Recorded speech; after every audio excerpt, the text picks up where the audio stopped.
Hello everyone, welcome back to the channel. In this video I'm going to record a quick in-depth comparison review about these two IT management platform, which is Atera and Kaseya. So let's get started.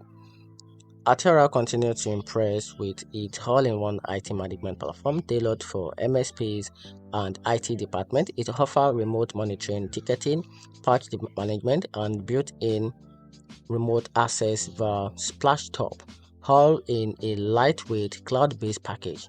Atera flat rate pricing makes it highly appealing for small to mid-sized teams, and its ease of use means faster onboarding and fewer headaches. Plus, with recent upgrades to automation and AI-based alert, Atera is becoming more proactive than ever. Kaseya, on the other hand, remains a powerhouse with enterprise-grade tools designed to scale and customization its process. It offers advanced remote monitoring, PS integration, automation script, and a full control over patching and compliances together with IT security.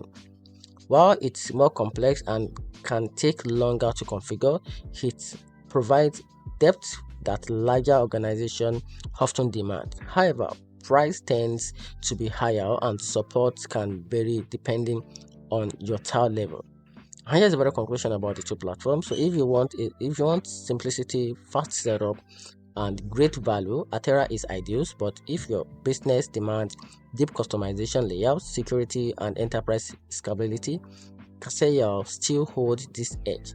So choose based on your team's size, budgeting, and how much control you need over your workflow. And that's it. Find the video helpful. If you did, turn on the notification button and subscribe.